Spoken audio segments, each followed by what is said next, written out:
some years ago, and she ended up resigning because the culture, and they talk about culture a lot, the culture of the teller in the NAB was, unless they were selling unserviceable loans to poor old pensioners or people who clearly couldn't afford them, they weren't making any money. And then the second observation is, a friend of mine works for a insurance company, fairly high up in IT, and she's only worried about the fact that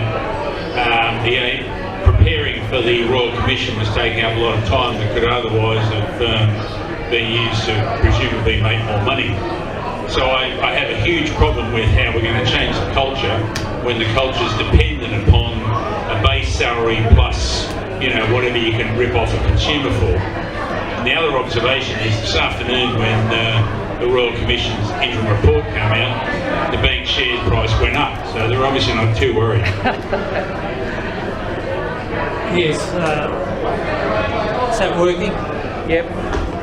Could you just put the volume up? Yes, I heard about that share price change just before, so that's an unfortunate. It's not working. Yeah.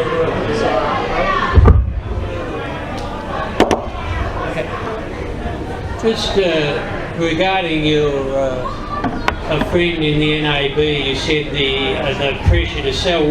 What period are you referring to there? Probably about 4 years ago. Right, fairly recent. Yeah. The link of remuneration and status to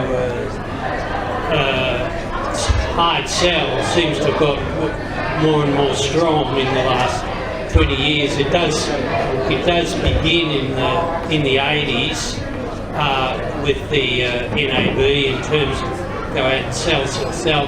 One of my collaborators did work for the NAB for decades until he quit around 86 or so he was familiar with the beginning, and deregulation was the start.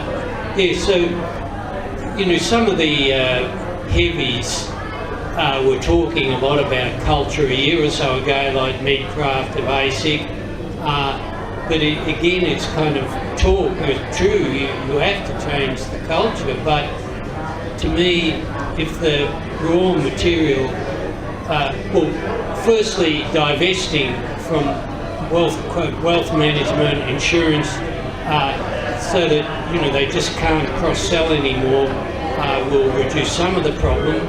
But legislating about remuneration structures would seem to be a crucial necessity in dealing with this. I don't think the authorities are going to confront that in the near future.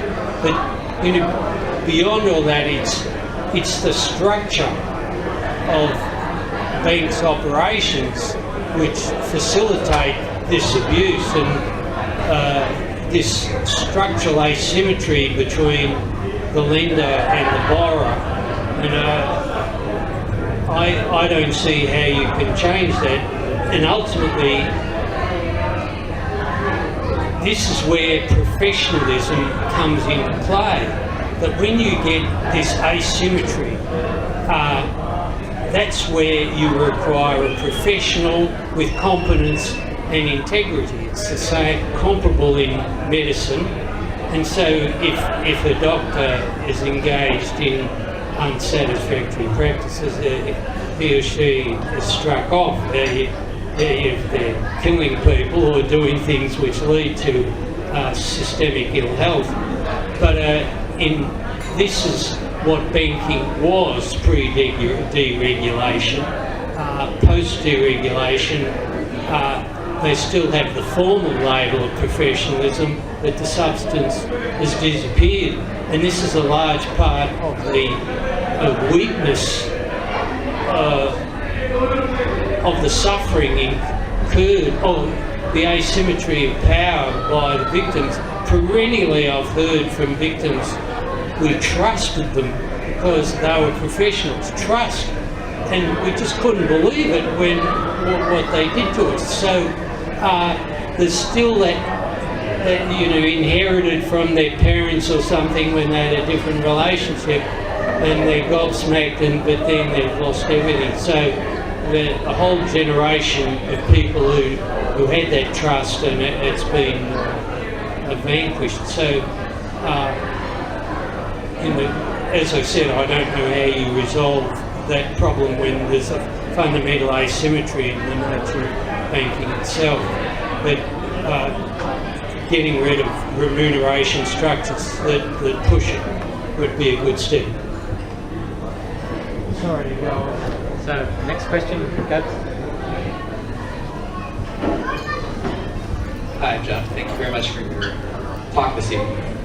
So I work in the field of corporate governance, and my company, we analyze publicly traded companies. And it seems like a lot of what you talked about, you touched on things of consolidation in the industry, deregulation. There's the lack of ethics and morals replaced by greed, but there's also the corporate governance component. And one of the things that I'm interested in is, besides changing remuneration structures, how do you try to legislate a set of ethics and morals for boards, and even how do you establish a much stronger board mechanism and oversight in order to have a board actually do its job and function as the overseer of management, particularly when there's the axiom of, or belief of, maximizing shareholder value. Lastly, given all the consolidation and deregulation, is it even possible to go in reverse to start breaking up banks and re-regulate?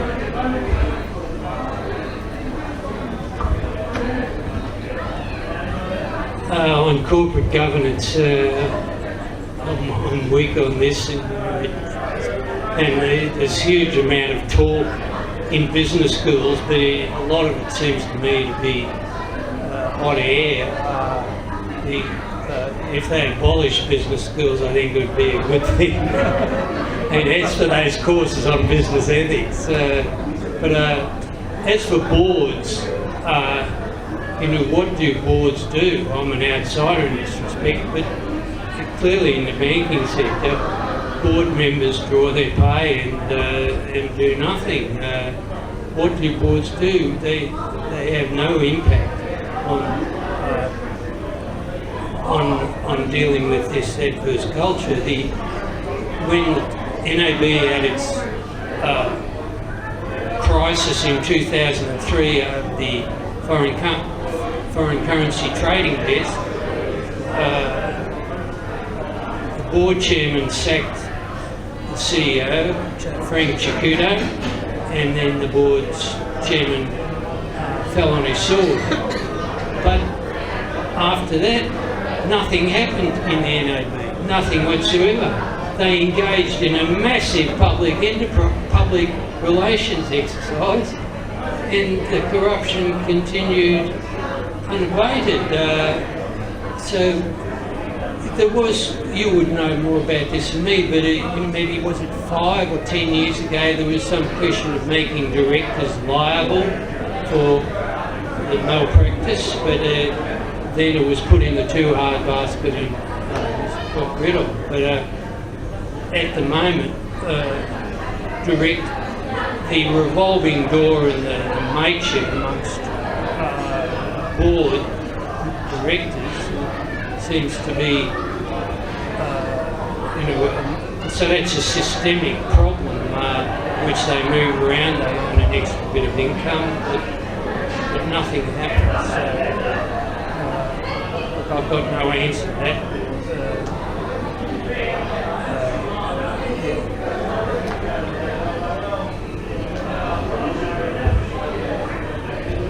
Yes, I'm Pat Ronald. I just wanted to say that on the remuneration front, I agree with you that it ought to be legislated that you can't have those remuneration structures, but I think it's worth saying that the Finance Sector Union has been campaigning against them for years, at least over a decade.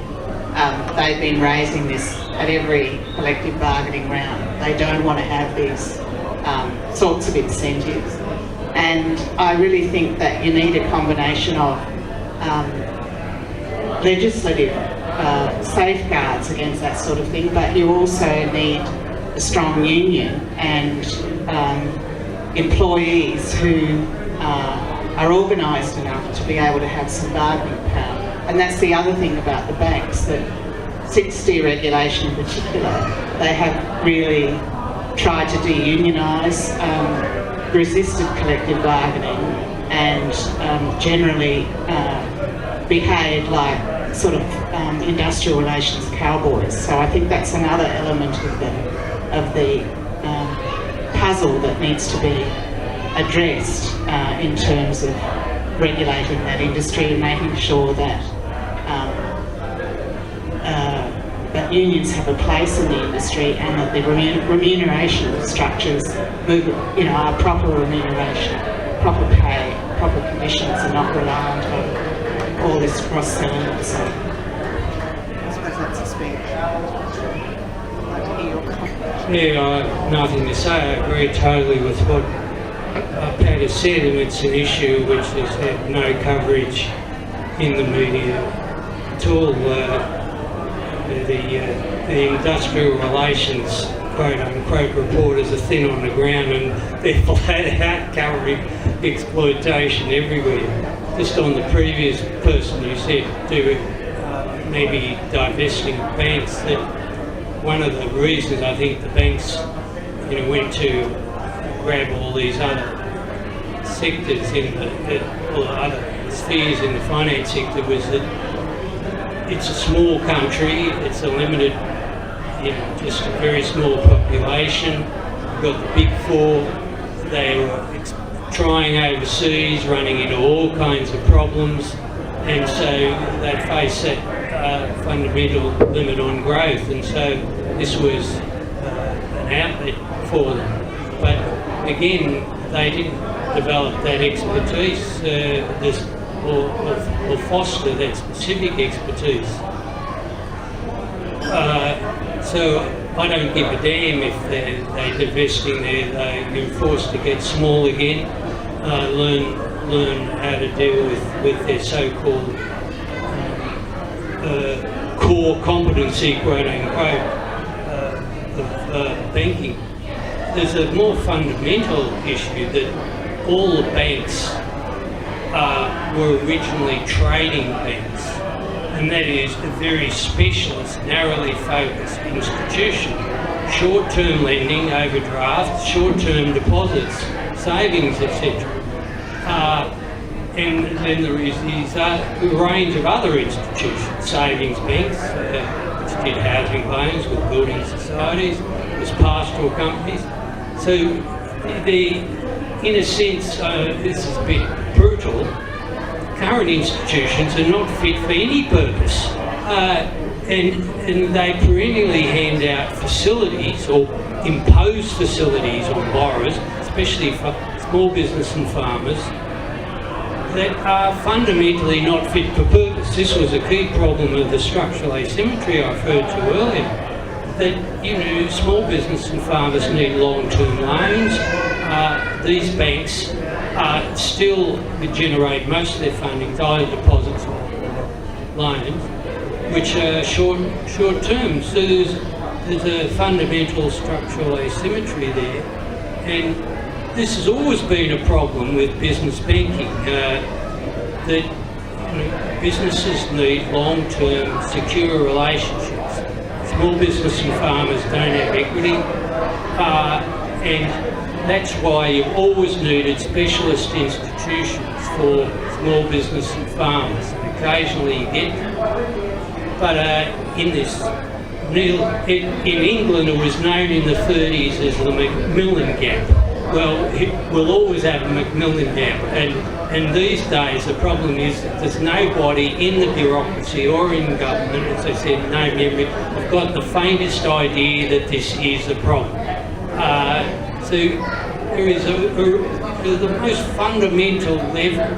The whole institutional structure is not fit for purpose, and thus to abuse. Next. Hello,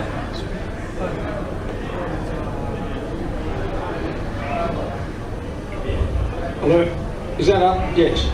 Thank you for tonight's lecture. Graham's my name. There's a couple of points that I've just observed. You were talking state banks. We had a rural bank at one stage too, didn't we, here? What became of that? Became the State Bank.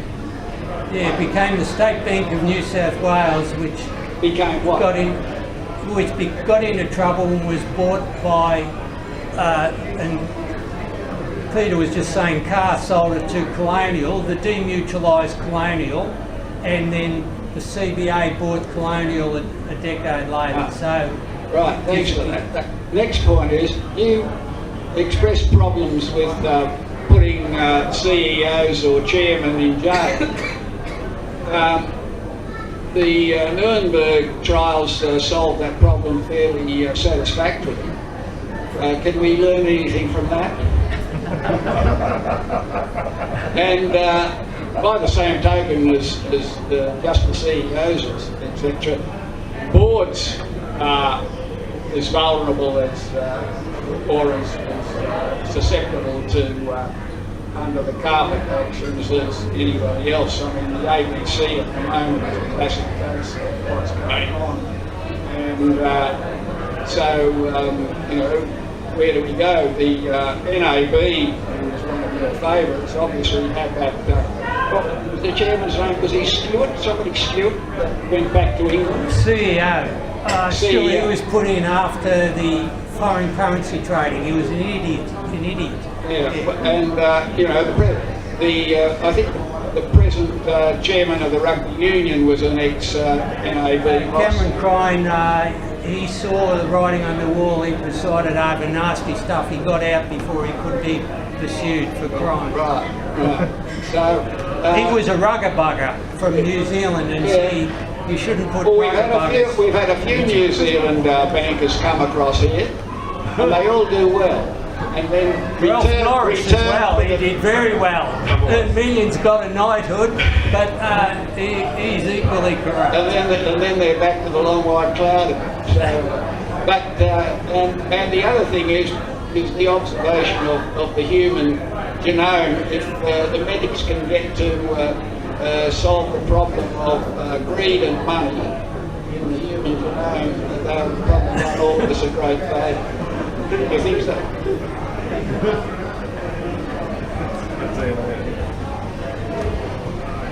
Well, Peter, in conversation tonight, reminded me that regarding the State Bank of New South Wales, an employee wrote a book called Naked Among Cannibals, Graham Hand, and Peter was saying in his exchange with him that he was this mainstream banker, very conservative. I met him once, but he just couldn't stand what had happened to his institution and got out of the sector completely. So there are people there, but it's and they were there earlier. But you know, deregulation. The Campbell report is heavily responsible for this, 81 Campbell report. Campbell himself, I've only learned just recently in reading Trevor Sykes's The Bold Riders. Trevor Sykes, a giant in corporate history, and Keith Campbell himself was a spiv. So the whole of the committee was chosen to get the ball rolling, but there was nobody with that right kind of culture on the committee at all. And the very opening paragraph in the 800-page Canberra report says banking should be subject to total free market behaviour and get rid of all regulation. It's expressed better than that. But you know, they didn't need to write the next 800 pages after that opening paragraph. So after that, it was it was all systems going. The NAB was the first to pick up on it, and even though they didn't get involved in foreign currency loans like the other big three, they were very nasty. Just a couple of, just an instance about boards, a case study in where boards are complicit. One of the worst crimes against small business was in the 1990s when a very successful brickmaker in Bundaberg called Sano Troiani ran a brilliant brickmaking business out of Bundaberg. Self-made Italian migrant, effectively illiterate. NAB shared board members with Boral, who make bricks, and Boral couldn't stand the success of Troiani. So the NAB and Boral conspired to bring down Troiani, and it took place over a very long period of time. So there's a complicity of not necessarily the whole board, but his wife is still alive, but that went on for ages, and it's completely under the radar, and it's the most. And Boral also supplied polluted gas to this guy's kiln until Troiani got Bianchi Peterson to step in. So, you know, that's a good case study of how really bad it can get. But another just two individuals I'll name that are a significant part of the problem. David Murray, he is central to the corruption of the banks. He is a key figure, along with the then Chief General Counsel Les, forgot his last name, Les Taylor, in transforming the Commonwealth Bank from a public institution to a profit gung-ho institution with Keating's imprimatur. And Murray, who has utmost legitimacy and is constantly quoted, is still out there, crying any kind of attempt to clean it up. He's a disgrace, and he should be sent to Coventry. The other problem is the man who's inherited Murray's mantle is David Cohn, Chief General Counsel of CBA with the Bankwest takeover, now risk manager or now deputy CEO, corrupt. He was previously with AMP, sweet talker with ASIC. He is really the key person who's maintaining CBA's innocence, and he's a very powerful, very sophisticated individual. These are the people that I think need to be addressed if we're ever going to reform the system, that these people can get to the top. My feeling is that, like the NAB, you get a new CEO, a new board chairman, but the new CEO, it doesn't make a damn bit of difference. Whether they're too cowardly or whether they're perfectly happy to go along. Cameron Klein just went along, he knew everything, but in effect, it does appear to me that there's some core, that there is an impersonal structure within the bank which transcends whoever's at the top. And whether it's reproduced with a key core, the legal department or not, I don't know. Nobody's ever talked about it. You really need a whistleblower who's worked inside a bank for a considerable period to try and document who's running the show. But when I look at that experience, CEOs come and go, and the behaviour goes on forever. Okay, so anybody else? Yes, go ahead. Okay, you go first and then you're second. My name is Peter, and thank you very much for giving us a talk. and it's very interesting you give us 9 recommendations. But I just want to add two area. One is of the you look at in a global standard, the debtness of Australia is very high. Specifically speaking, we're talking about the debt every household taking against their income. I read some material online, and they were talking about like 20 or 30 years ago, most banks actually, when they lend household buying a house, they probably wouldn't go maximum. They wouldn't go 3 times of their income. So, for example, if your income is $100,000, the maximum they will let you borrow is about $300,000. But for the last 10 years, because the interest is very low, but also that standard has been, we're looking recently, most banks actually can lend you up to 7 or 8 times of your income. And that is probably the most,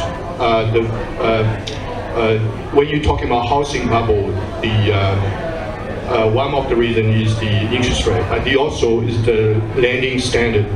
When they raise the maximum from 3 times to 7, 8 times, and that will be the end result. So what I'm saying is, what I want to try to ask you is, what do you think? Should we have some sort of legislation to have a cap on how much bank actually, what's the maximum they can lend to the borrowers? And my second question is also about the source of the capital. Where actually most Australian banks, they get the funding from. My understanding is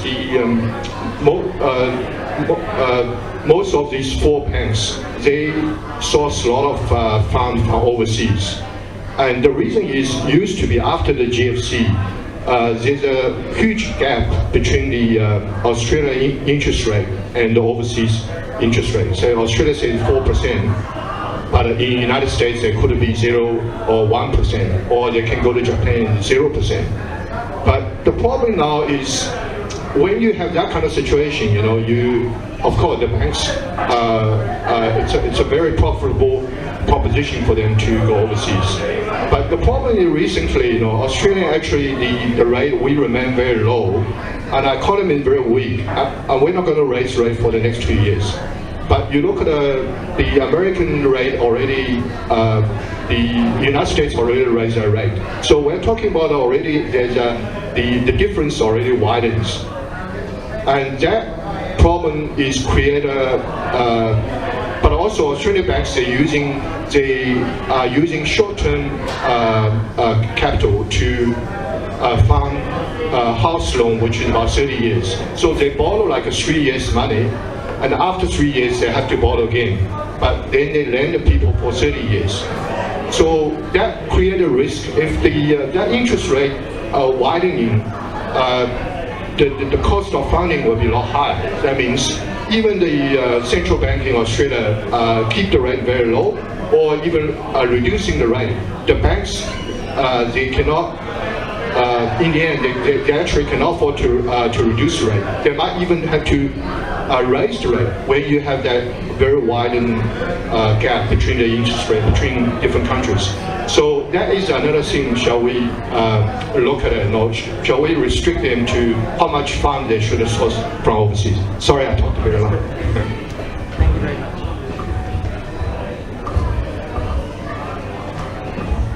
Yeah, I'm not an expert on all those things, but there is an interrelated set of problems which transcends banking. Firstly, there's extended population growth in Australia, most of which goes into the major cities, indeed where the population has always been, so that the large debt is heavily dependent on the bizarre price of accommodation in the major cities, which is way out of whack with all but the most expensive cities overseas, as you say. So those housing prices in the first instance are not linked to banking, but force the next generation into a massive debt. When banking was deregulated in the 80s, one of the key defences was that all those incredible restrictions on loan limits could now be lifted, and women could now get access. It's true, women were denied, and the limits were bizarre. So there was a loosening, but standards did disappear at the same time, and as prices were forced up for external reasons, banks accommodated that to maintain their market share. Another dimension of the house price escalation is the bipartisan, but especially pushed by the League's use of housing as a personal investment. So rather than putting your savings in government bonds or even into a term deposit,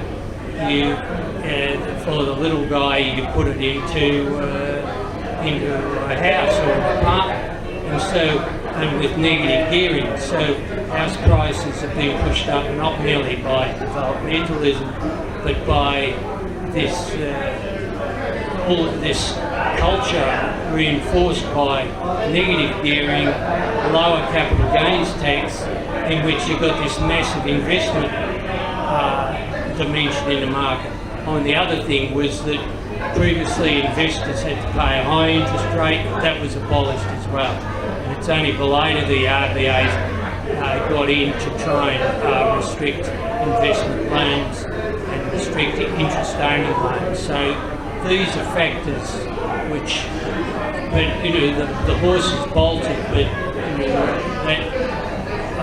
there is some attempt now to restrict that thing.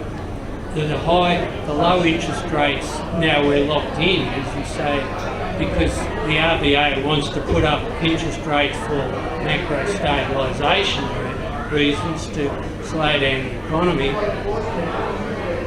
He has to worry about all these people who are on the cusp of default. If the ridiculously low interest rates go up by 0.5%.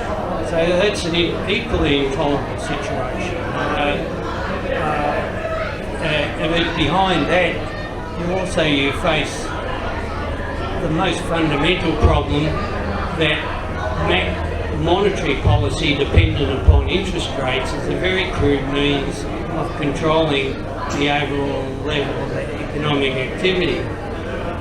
In the post-war period, the authorities had various mechanisms to restrict the level of borrowing by quantitative means. Quantitative. Deregulation abolished that. And they were first introduced during the war, and the banks hated them from the start, and they were finally abolished in the later. So instead, the major means of formally, supposedly restricting activity is you raise the price of credit. Well, it's crap. It's a very destructive mechanism. But now the RBA is restricted even then because of all it's scared stiff about all these borrowers who who could default, and you've got a catastrophe, and the banks would have no qualms about doing that. So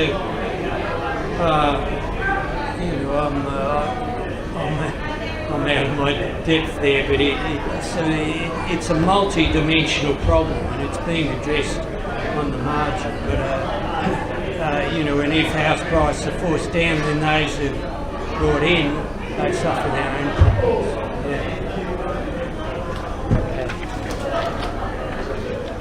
One more. One more. Okay.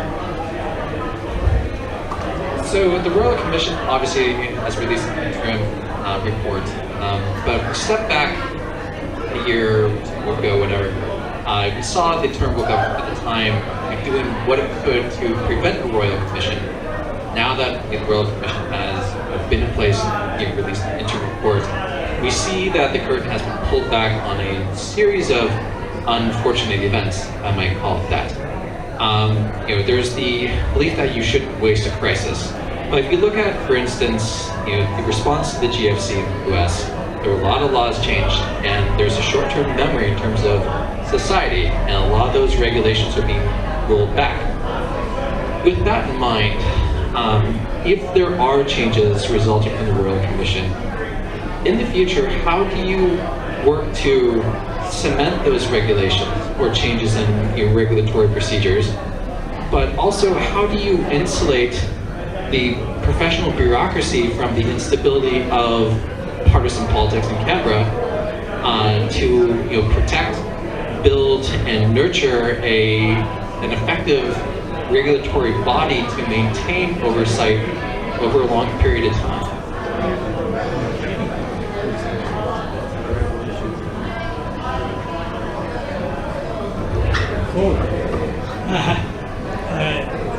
I'm out of my depth. Nobody in Canberra is thinking that far ahead. The Campbell Committee and report had no treatment of banking history at all, which is totally bizarre and outrage. So no acknowledgement of why the very extensive regulation of the banks was put in place after 1945 by Chifley, and it was a product of the past chaotic history. Glass-Steagall was put in place by FDR in the 30s to accommodate the chaos that preceded.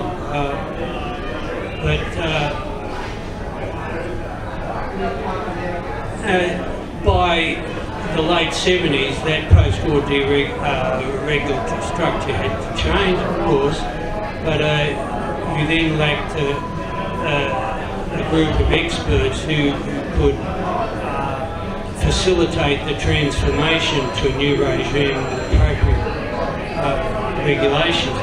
There's a pessimistic element because, as I say in my chapter in the Wrong Way book, there's the RBA had a conference in '91 and invited an American investment banker out here called Albert Whiting in Ohio, and he said, look, you've got a fundamental structural problem with regulation for the public purpose in the financial sector that as long as you've got private financial institutions, they're always going to be profit oriented. And they're always going to be innovating with new products, and so regulation has got to be constantly changing, but it's constantly behind reacting. So it's built in that there is a problem with a sector in particular, but because the finance sector is so fundamental to society, that the public purpose and the public interest is fundamental as well. But everybody in power is being captured by the deregulation method, and individuals fit in Parliament are dictated to by the party machine. The right wing drives the Labor Party. As we saw with the Labor Party's recent decision regarding the TPP 11 or whatever it's called, but as I mooted earlier, that Labor, I think, lacks the courage to confront the Keating legacy. Keating privatised the Commonwealth Bank, installed Murray. Keating had the Martin inquiry, which was a strategic whitewash to wipe out the then sins of the banks, which were already substantial by the late 80s. And then the Labor itself was instrumental in pushing the CBA takeover of Bank West in 2008 because of the fear that Bank West would collapse. So, for any individual in Labor to say we got it wrong, there would be looking to have them treated as somebody who should be quiet and shut up. So I honestly don't know how you generate people with that long-term perspective. Another problem is the Federal Treasury itself. Again, dramatically increased responsibilities during the 80s under Hawke Keating. But the Treasury, now you've got to have a part of the bureaucracy which is the bean counters and controls public spending. And that's these days what finance does. But what does Treasury do? It's essentially an ideological department, and it's staffed with people with economics degrees who know nothing whatsoever about the way the world works. I have a PhD in economics, and I confronted that I knew nothing whatsoever about how the world works by the time I got my PhD, and I fortunately got a job where I could learn something else while I still held down a job. So, you get genuine ignorance coupled with ideological pressure where the central regulatory body has no idea what to do. And Murphy, who was Deputy Secretary during the parliamentary inquiry called the post-GFC banking inquiry, which was to try and head off the Bank West victims, he said during that inquiry, well, victims should go to court, and he is the senior person responsible. So that's a very pessimistic response to your answer, but I'm just saying how deeply rooted the problem is that you need a new generation who are lateral thinkers, have an awareness of history, maybe draw them from overseas if necessary, and you need the courage amongst the political class to try a new step. At the moment, the only people being quote courageous against the established line are the people that we would normally treat as Looney Tunes in Queensland, who are sympathetic to their constituency. But Labor will get in office in the next election, and they will be sympathetic, but where they're going to get that expertise from, I don't know. Greens have a policy against public. Yeah. I think we'll wind it up there, but please say thank you very much to Dr. Evan Jones. Thanks for having a PhD who says he didn't know anything.